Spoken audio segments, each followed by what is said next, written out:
The cowboy licked the edge of the envelope and sealed it with calloused fingers. Outside, the Texas wind stirred dust across the yard. The war was over, but the young German prisoner beside him still carried silence like a wound. The cowboy, who had lost 2 cousins in France, had no reason to help him, except for one detail. The boy had asked about his brother, a brother he hadn't seen since being captured in Tunisia. That night, under dim lamplight, the cowboy did what was strictly forbidden. He opened the camp ledger, scribbled down a name, and wrote a letter. Not for the prisoner, but to another man, half a continent away, at another POW camp, a long shot, a gamble. But when the envelope disappeared into the folds of the postal sack, the air around them felt different. War had taught them to be enemies, but this letter, illegal and untraceable, might do something the Reich and Allies never could: bring 2 brothers home to each other. Camp Herney, Texas, looked nothing like Dietrich had imagined a prison camp would. He had expected mud, shouting, fists. Instead, the bus rolled through a gate lined with whitewashed fences and neat rows of wooden barracks.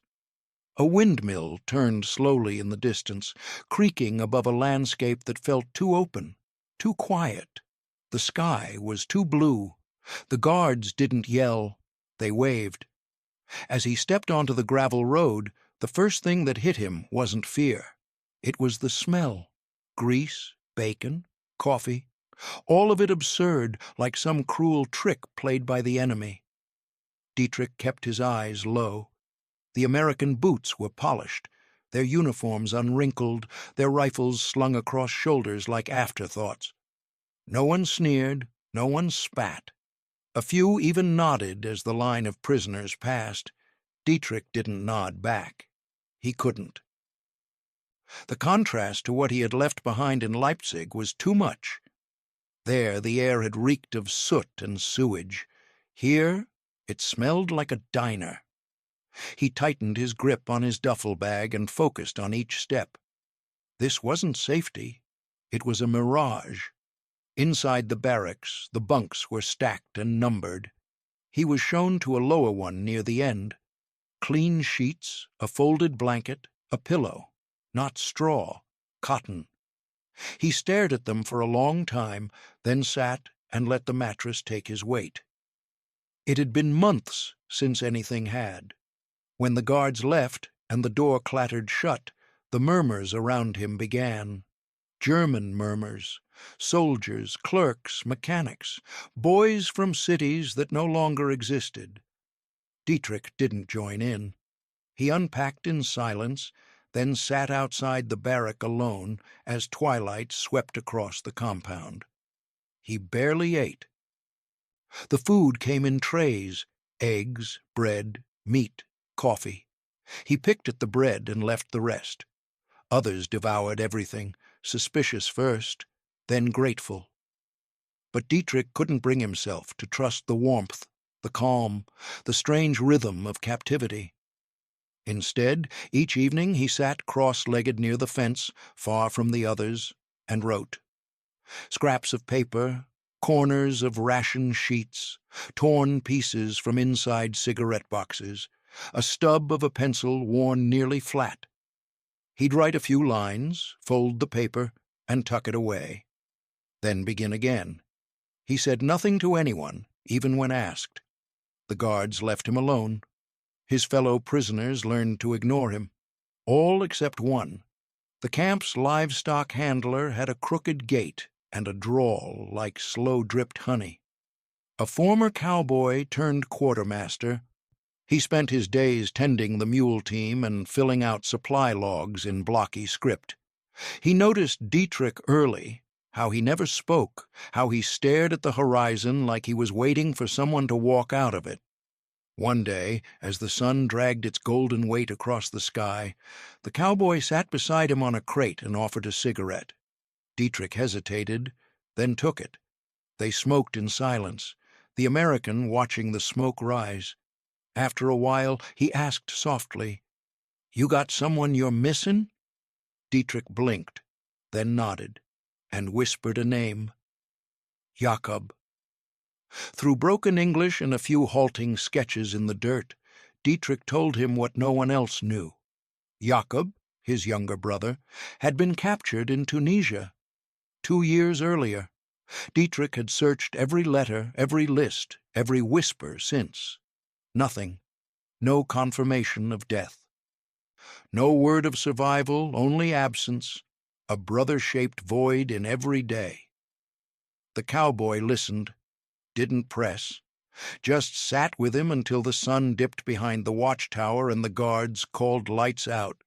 That night, Dietrich slept with his hand curled around the last piece of paper he'd written, and the cowboy, sitting by his bunk with a mug of black coffee, stared long at the ledger on his desk. He could lose everything for what he was thinking, but the silence in Dietrich's eyes was louder than any war song he'd ever heard. And so, by lamplight, the cowboy flipped open the camp records and began to search. The ledger was thick and stiff, bound in cracked leather, its pages yellowed and gritty from years of desert dust and pencil graphite. It wasn't meant for sentiment, just numbers, names, transport data, prisoner IDs, and movement orders. But to the cowboy, sitting at a wooden desk in the far corner of the supply office with the lamp's glow catching the edge of his Stetson, it felt like a lifeline. He turned the pages slowly, finger-tracing lines as though they were trails across the prairie. He didn't know exactly what he was looking for, only a name. One name. Jakob Müller. He found it buried halfway down a page marked Camp Transfers April.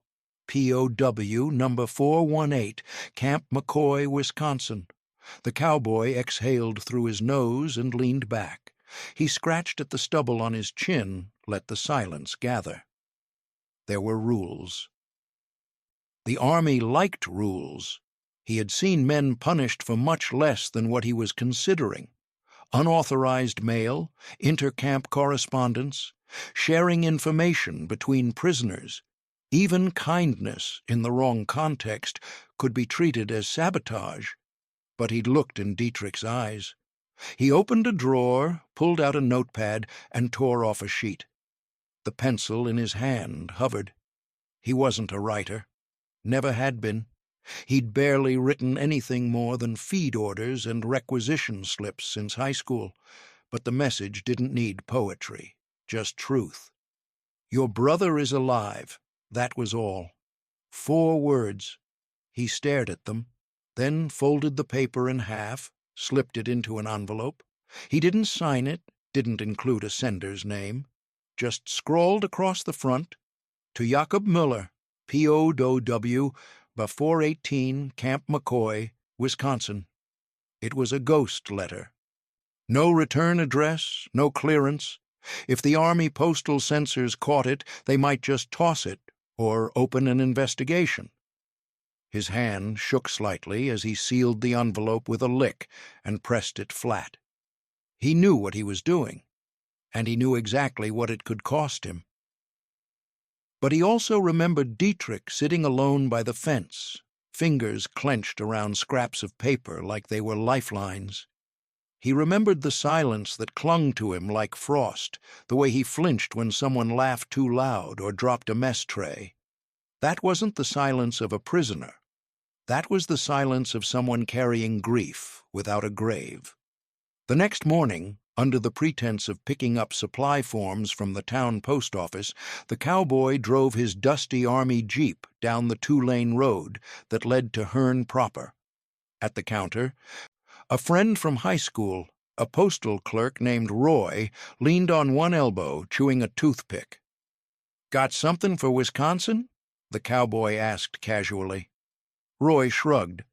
"Couple crates, some payroll slips. Why?" The cowboy reached into his pocket and slid the envelope across the counter. "Throw this in with it. Personal letter. Got lost in our pile." Roy didn't ask. He looked at the envelope, saw the German name, and nodded once. "Didn't see nothing," he said, and tucked it into the bin without another word. Back in the Jeep, The cowboy sat for a long time before starting the engine.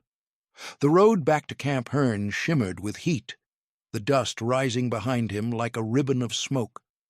Somewhere, in some other camp 1,000 miles north, there was a young man who hadn't seen his brother in years, who probably thought he never would again. Maybe this letter wouldn't reach him. Maybe it would be intercepted or tossed or lost in the shuffle. But maybe, just maybe, it would find its way.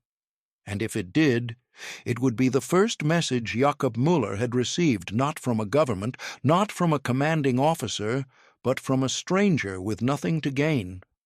A man in boots and spurs who believed that war didn't have to erase every last connection. The cowboy didn't look back as he rolled through the camp gates. He just tipped his hat to the guard and kept driving, the letter already a memory fading into the dust. Camp McCoy, Wisconsin, was buried beneath a white silence when the letter arrived.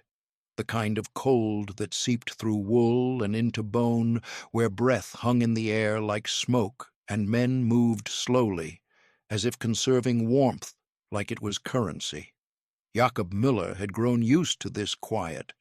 It was not the silence of peace, but of resignation. His life, like most of the men around him, had settled into a dull rhythm: shovel snow, eat, scrub boots, study English in the afternoons, with an American corporal who spoke in a sing-song accent. He didn't hate it. He didn't feel much of anything anymore. The war had burned that out of him. His world had shrunk to the size of a bunk, a mess tray, and a chalkboard. He hadn't received a letter in over 2 years. His last one had come from Leipzig, a short note from his mother before the bombs turned the street to ash. Since then, nothing. Not a word about his father, not a whisper of his brother, Dietrich. He had searched for their names in the lists posted on barrack walls, listened carefully to gossip from new arrivals, but always came up empty. Eventually, the ache dulled. Hope turned into habit. He stopped asking questions. So when the mail clerk handed him the envelope, he blinked like a man waking from sleep. It had no sender, no insignia. Just his name and his prisoner number written in uneven human script, pencil, not ink, not typed. That detail alone made his pulse quicken. He sat down at the edge of the mess hall, away from the others, and stared at it for a long time before finally opening it. Inside, on a single torn sheet of lined paper, were 4 words: "Your brother is alive." He read it once, then again, then a 3rd time, each repetition sinking deeper into the space that had hollowed inside him. The fork beside his tray remained untouched. The mashed potatoes congealed. The world around him blurred into background noise, the clatter of trays, the scrape of boots, the hiss of steam from the kitchen. But those 4 words stayed sharp and clear. "Your brother is alive." He mouthed them without sound, as if saying them aloud might break the spell. Jakob's hands trembled as he folded the paper and tucked it inside his coat, close to his chest. The writing didn't match any officers he knew.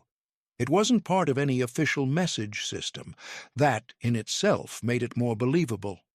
It hadn't come from a machine or a file.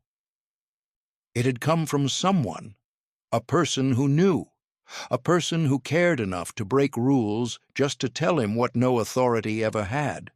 That night, he didn't sleep. Snow tapped against the barrack windows, wind howled under the eaves, and the guard on night patrol hummed something soft and unfamiliar. Jakob lay on his cot, eyes wide, staring at the dark. He didn't know who sent the letter. He didn't know how they knew.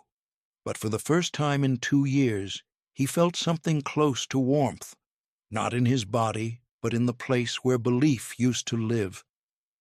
"Let me ask you something. Have you ever waited for a message that never came? A letter you thought had been forgotten? A voice you were sure you'd never hear again? If this story has already pulled you in, If you've ever sat in silence hoping for news from someone who disappeared, then tell us where you're watching from in the comments below. We're building a global archive of stories just like this one. Quiet, human, true. And if these stories mean something to you, we hope you'll help us keep telling them. Just scroll down and tap the subscribe button below this video, right under the title. Click the bell next to it so you never miss what comes next. That small action helps us reach more people, preserve more forgotten stories, and remind the world that even in war, there are still threads of hope. Back in Wisconsin, Jacob finally closed his eyes just before dawn.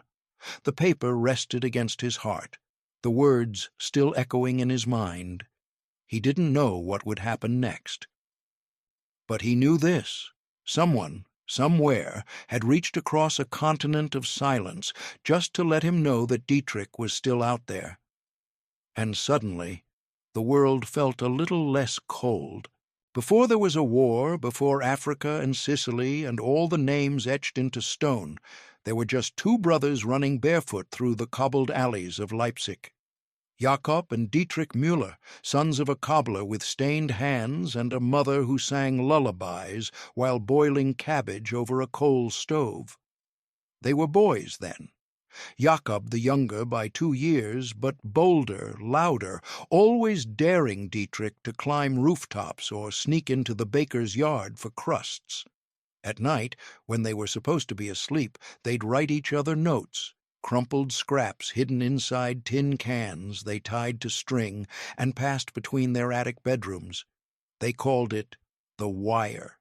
It was their secret post, their miniature world. But war is not interested in the games of children. In early 1943, Jakob was sent to North Africa as a radio operator, barely 20 and already wearing the hollow eyes of a soldier. He was stationed near the Mareth line, trying to hold ground the maps barely bothered to mark anymore. When the Americans broke through, his unit scattered. He ran until he couldn't, and then he surrendered, hands raised in a desert that felt like another planet. He never saw his commanding officer again. He never saw the letter from his mother that had been posted the day before the collapse. Dietrich lasted longer. He served as a medical orderly near the Siegfried line, patching up boys too young to shave and too loyal to question orders. He believed Jakob had died in Tunisia. Most said so. And when Leipzig fell under Allied fire, when the streets filled with glass and ash, he wrote letters to Jakob anyway, not because he believed they'd reach him, but because not writing felt like surrender. None were returned. Some came back with red stamps, addressee unknown. Others disappeared entirely, swallowed by war's machinery. Jacob did the same. In the early days of Camp McCoy, he wrote 2 letters every month, folding them neatly in his lap before handing them over to the American clerks who spoke slowly and smiled too often. He wrote in German, then started learning English just to make it easier for the censors. Each time he dropped a letter into the collection box, he imagined it flying across the ocean, over craters and cities reduced to bone.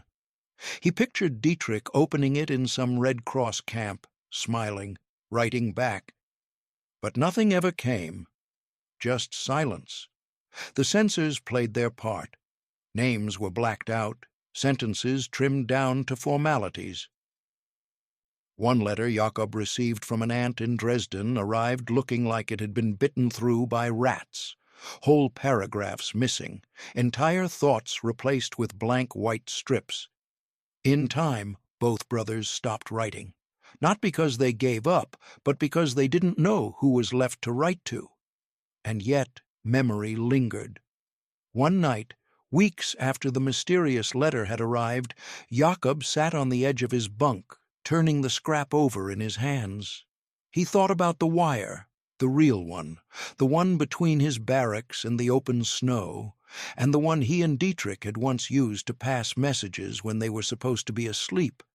He could still hear the tin can rattle on the string, the tiny knock against the windowsill. a code only they understood.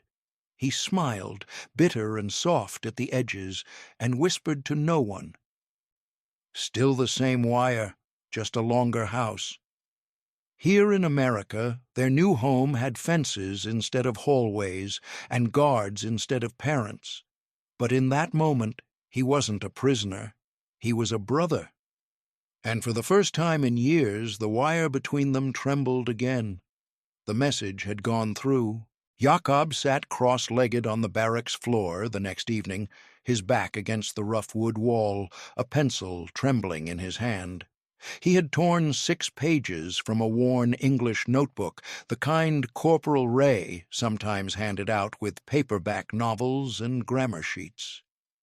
Jakob didn't know if this letter would be read or burned, or simply vanish into the void like the others. But he knew one thing with a clarity that made his chest ache. Someone had broken the rules for him. And now he had to find a way to answer. He didn't write as a prisoner. He wrote as a brother. The words came slowly at first. I did not believe it, then I wept. He paused after that sentence, pencil hovering. What else could he say? That time had erased his brother's face? That every letter he'd written for 2 years had gone unanswered? That he had long ago buried the idea of seeing Dietrich again, not out of cruelty, but because grief had been easier to carry than false hope? Jakob filled each page with fragments, memories of Leipzig, their father's shop, the attic games, the taste of cherry jam their mother made before rationing turned sweetness into myth. He didn't ask how Dietrich had survived. He didn't ask where he was. He just wrote as if they were sitting in the kitchen again, as if he were leaning across the table and whispering, "You're still my brother." The paper held not facts, but weight. It held the shape of love pulled through time. When he was done, Jakob folded the pages carefully and slipped them into an envelope, one borrowed from the canteen's correspondence counter. He didn't know where to send it. There was no name, no number. Only a single thread of connection. A man had written to him without permission, someone brave or foolish enough to care. He scrawled on the envelope, "To the man who wrote the letter." That was all. Then he sat there, letter in hand, staring at the walls, knowing the American military would never allow this to pass through official hands. The risk was too great. But somewhere in the camp there was someone who might help. Corporal Ray was different. He didn't smile too much, didn't patronize. He simply handed out books from the library cart and corrected Jakob's English with a kind of quiet professionalism.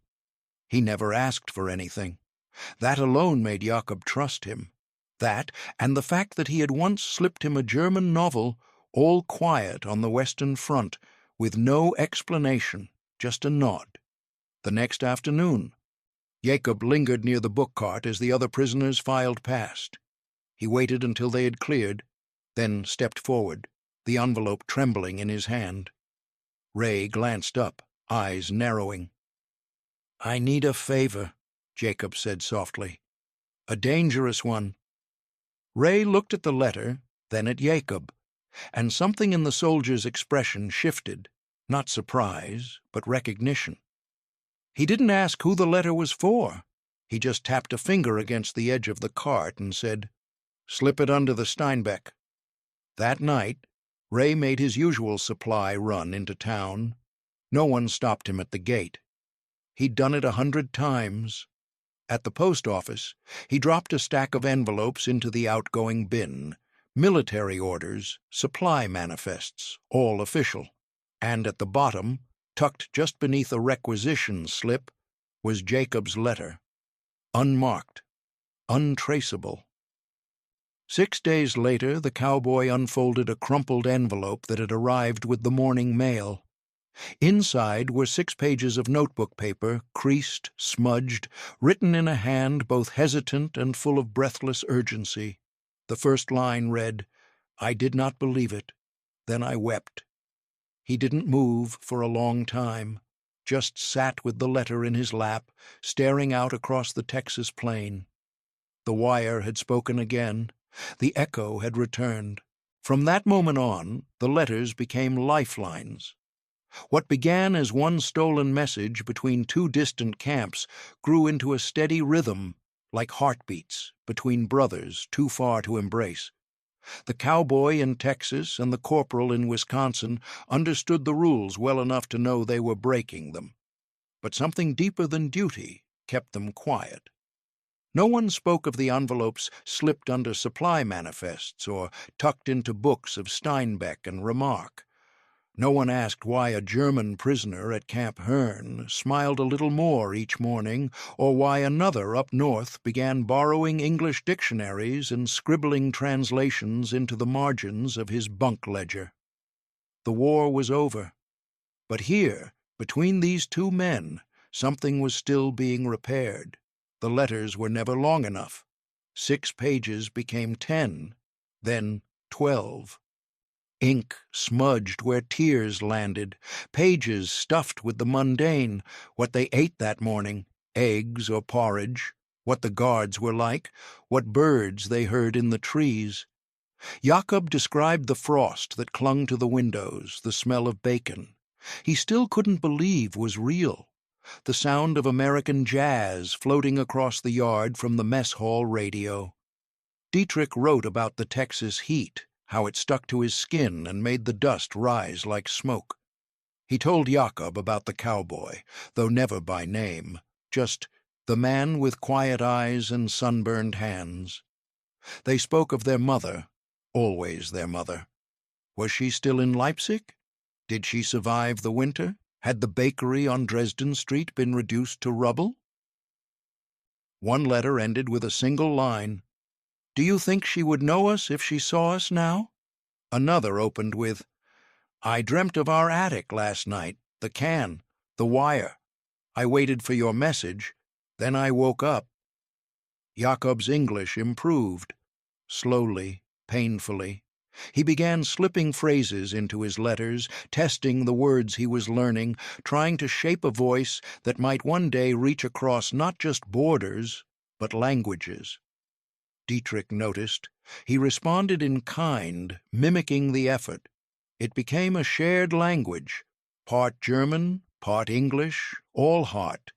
They were building something again, something like trust or hope, or the fragile beginnings of a future that wasn't written by officers or censors. At Camp Hearn, Dietrich began to speak more. He still ate quietly, still kept to himself, but the tightness in his shoulders eased. The nights were softer, the silences more companionable. The cowboy noticed the change but said nothing. He just kept slipping letters into the bottom of the mail stack, whistling tunes that weren't quite cheerful, but weren't mournful either. At Camp McCoy, Jacob started teaching other prisoners what little English he knew. He wrote down song lyrics, tried to translate jokes from his letters, shared stories that once would have drawn suspicion. But the Americans turned a blind eye, or perhaps they understood something essential. That what these brothers were doing wasn't rebellion, it was repair. There were still moments of fear. A letter delayed, a corporal transferred, rumors that the mail was being checked more closely. But every time the words arrived, creased, hidden, sacred, they reminded the brothers of what war had not taken. Memory, language, the stubborn refusal to forget one another. The Americans never questioned it. Maybe they didn't want to know. Or maybe they remembered their own brothers, buried in Europe, lost in the Pacific, still waiting at home. Either way, the letters passed, one at a time, hidden among supply logs, beneath dictionaries, between cigarette packs and ration slips. Not official, not authorized, just human. And so, across miles of cold and heat, through fences and foreign tongues, Jacob and Dietrich wrote their way back to each other, 1 page at a time. But the pages, however carefully written, did not exist in a vacuum. For every letter Dietrich received, there were eyes that watched. not American, German. Men who had come from the same war, the same ruined streets, but who carried different wounds. Some of them had lost brothers to Allied bombs. Others had lost limbs, faith, the last thread of belief in anything soft or tender. They didn't smile when Dietrich passed. Some no longer nodded. One morning, after roll call, a man from Dresden with a sunken face and a voice like gravel muttered loud enough for others to hear, "Must be nice being the American's pet." Another spat on the floor near Dietrich's bunk. The spit wasn't aimed, but it didn't need to be. The rumors whispered through the barracks like steam under a closed door that he was collaborating, that the Americans liked him too much, that he was giving them something in return for those letters. What else could explain the protection, the coffee, the silence from the guards? Some said he'd cracked, that the warmth had turned him, that his brother probably wasn't even real. Dietrich didn't respond. He never raised his voice. But at night, lying awake beneath the soft rattle of moth wings and the creak of old wood, he felt the guilt pull at him like a second blanket, warm and suffocating. The letters had brought him closer to Jakob, yes, but they had also peeled something open inside him, a part he had sealed shut the day he was captured, a part he hadn't wanted to name. And now he asked himself the question he had been avoiding since the first envelope arrived. If the enemy lets you feel human again, does that make you a traitor? He thought of his brother's handwriting, how fragile it had looked, how strong it had felt. He thought of Leipzig, of the factory ruins and the broken rooftops. He thought of his mother, if she still breathed. And he thought of the men who eyed him with contempt, who still clung to the idea that dignity only came with uniformed obedience. The letters were not betrayal. They were resurrection. But that didn't make them easier to carry. It was the cowboy who broke the silence. One night, long after lights out, the door to the barracks creaked open. The cowboy stepped inside, the metal mug in his hand, steaming faintly.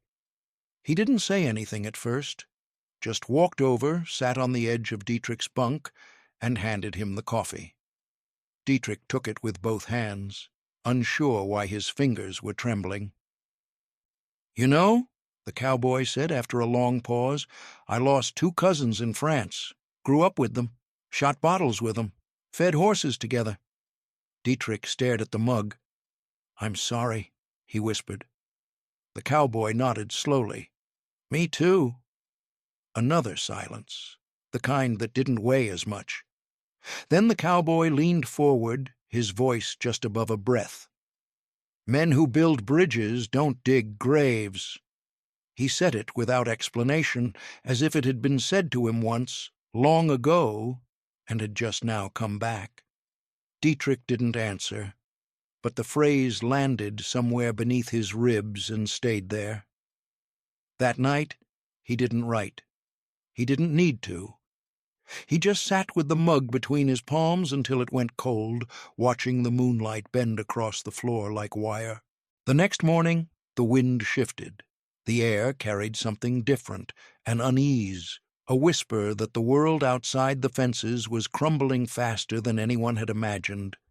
News filtered into the camp the way smoke finds cracks, through guards' conversations, through newspapers folded into supply crates, through Red Cross bulletins tacked onto notice boards. Germany was gone, they said, not beaten, not surrendered. Gone.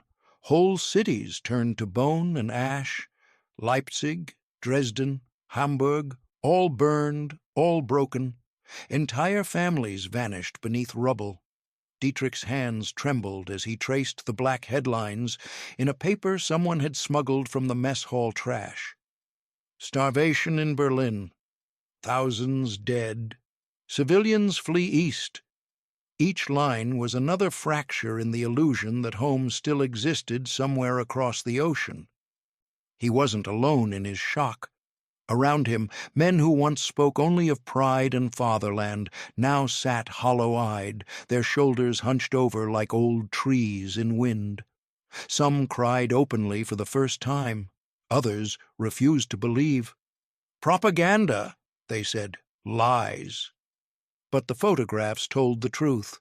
Streets stripped of roofs, children wrapped in rags, mothers staring at empty pots. The Reich was dust, and no one was coming to rebuild it. The next letter from Jakob arrived 2 weeks later. Dietrich opened it under the same dim lamplight where he'd first learned his brother was alive. Jakob's handwriting was steady, but his words trembled. "I fear going home, but I fear forgetting him more." There was no signature beneath the line, just a faint crease where his hand had pressed too hard into the paper, as if the weight of his thoughts couldn't be contained by ink alone. Dietrich read the sentence over and over. He could see Jakob sitting on his bunk in Wisconsin, staring at the same kind of walls, the same wire fences, the same sky that refused to change. He could almost hear his brother's voice again, the same tone he'd used when they were children sneaking messages through tin cans. Back then, they had written about dreams. Now they wrote about survival. That night he wrote back by candlelight, his words measured and trembling. "If the war taught us to fight," he wrote, "maybe the letters teach us how to live." The pencil broke halfway through the line. He sharpened it with his pocket knife and kept writing. It wasn't courage, it wasn't hope, it was defiance, the kind that quietly refuses to let the world decide what still matters. Each exchange carried more of the world inside it. Jakob's next letter described the men at Camp McCoy, listening to jazz records and watching films about cowboys and faraway deserts. He wrote about laughter that felt strange in captivity, about snow that fell like dust over the barracks.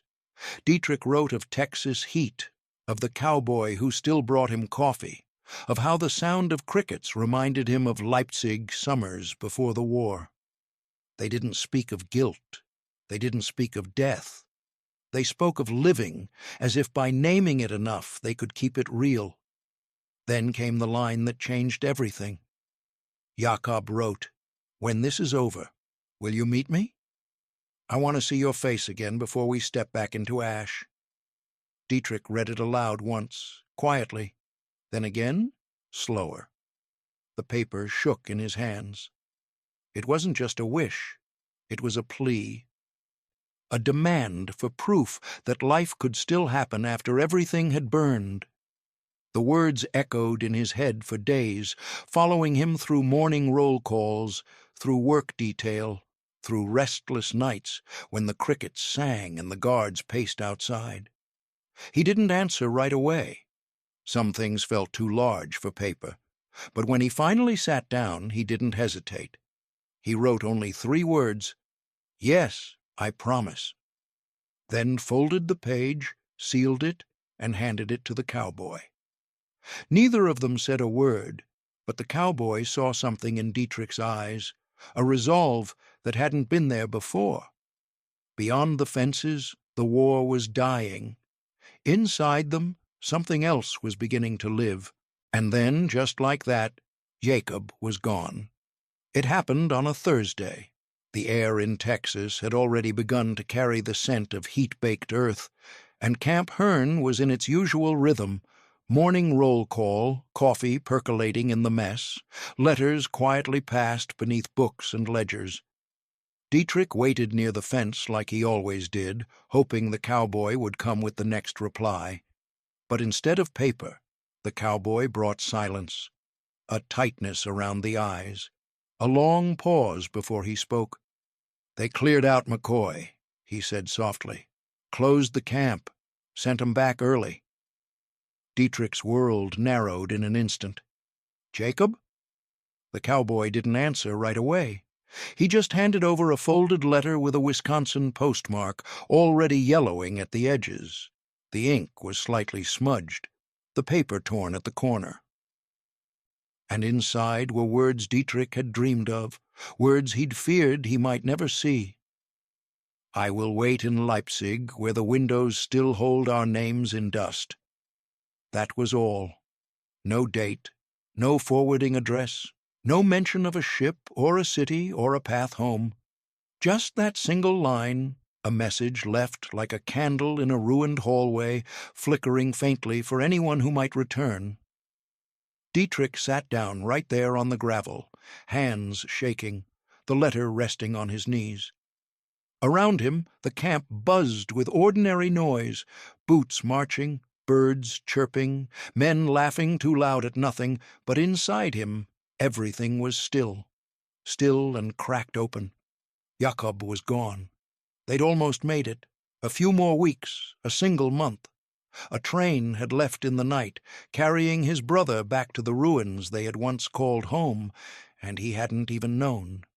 That night, Dietrich didn't eat. He didn't write. He didn't even speak.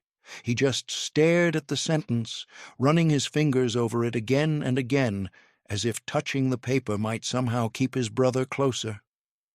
Leipzig, the attic, the window they used to draw on when it frosted over. Their names traced in condensation, J and D, side by side.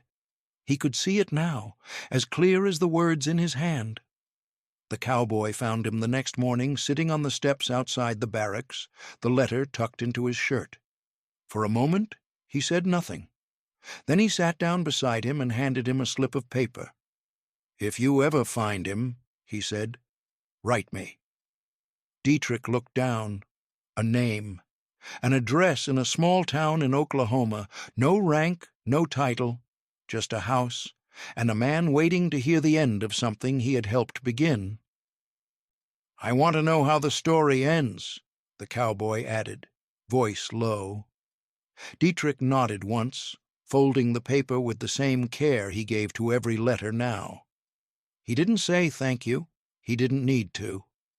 They sat in silence for a while, watching the wind bend the grass along the fence line, watching the shadows of birds pass overhead. That night, Dietrich wrote nothing, but he sharpened his pencil. He cleaned the space around his bunk. He folded Jakob's last letter carefully and placed it in the same box where he kept the rest, each one a step across a continent, each one proof that something had survived. The reunion hadn't happened, but the return had already begun, Leipzig, months later. The city no longer burned, but it hadn't healed either. The streets remained torn and brittle, lined with the skeletons of buildings that once held bakeries, barber shops, children's laughter. Now only rubble and silence remained, interrupted only by the occasional rumble of a passing cart or the thud of bricks being shifted from one pile to another. But on one quiet corner, near what used to be Dresden Street, there stood 2 chairs. One was old and splintered, scavenged from a cellar where it had waited through months of shelling. The other was borrowed, newer but mismatched. They faced a window missing its glass, its wooden frame still intact, coated with a fine layer of soot and dust. That was the house, or what was left of it. The attic was gone, the wire between bedrooms long buried beneath ash. But for 2 men, it was still home. Jakob sat in the first chair, elbows on his knees, a letter in his hands, so creased it looked like it might crumble. He had arrived days earlier, hoping, waiting, not for news, not for safety, just for a face. His coat hung loosely from his frame, and the scar near his temple had deepened, but his eyes were still searching the horizon for a shape that memory alone could not finish. And then, one morning as the sun broke through the dust clouds, footsteps echoed softly on the cracked pavement. Dietrich didn't speak as he approached. He didn't run. He didn't smile. He simply walked to the second chair and sat down beside his brother. They did not embrace. They did not cry. They just looked at each other. 2 men separated by war and paper, now reunited in the stillness of what remained. Between them, resting gently on a stone between the chairs, was the letter, the one Jakob had written before being pulled from Camp McCoy, the one Dietrich had unfolded and read until the paper wore thin. "I will wait in Leipzig, where the windows still hold our names in dust." They sat in silence for what felt like hours, the kind of silence that doesn't press, but comforts. The city moved slowly around them, unnoticed. Birds chirped in the distance. Somewhere down the street, someone was singing under their breath while hanging laundry on a line stretched between ruins. It was the first time in years that either brother had been still without feeling watched or measured or marked. Eventually, Jakob spoke, barely above a whisper. He asked about the train, about the delay, about the cowboy. Dietrich's voice cracked as he answered.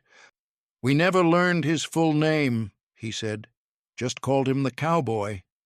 But he gave us something no army ever could." Jacob nodded, his lips tightening into something close to a smile.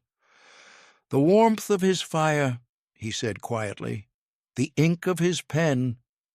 They both laughed then, genuine, if short-lived. That laughter, like the dust, hung in the air for a moment longer than expected, brushing against memories too fragile to hold. Jakob reached into his satchel and pulled out a small box, its lid held shut by a length of fraying string. Inside were the letters, dozens of them, each folded and unfolded 100 times. Pages smudged with ash, margins filled with doodles, phrases repeated like mantras. Dietrich leafed through them carefully, recognizing his own words, feeling the weight of them now in his hands instead of his chest. Jakob handed him one final slip of paper. "From when I thought I'd never see you again." Dietrich opened it, reading the lines slowly, tracing each letter with his finger. "War made us strangers. A letter made us brothers again." Years later, long after the city had rebuilt its walls and repainted its signs, one of Jacob's daughters found the box in the back of a cupboard, hidden behind winter coats and old boots. She opened it on the living room floor, sunlight pouring in, and read them one by one, letters written not to change history, but to survive it. When she asked her father who started it all, Jacob looked out the window for a long moment before answering. "A cowboy," he said, "in Texas, never gave us his name, but he gave us back our story. The chairs are gone now. The attic is dust. But somewhere, across time and silence, the wire still hums."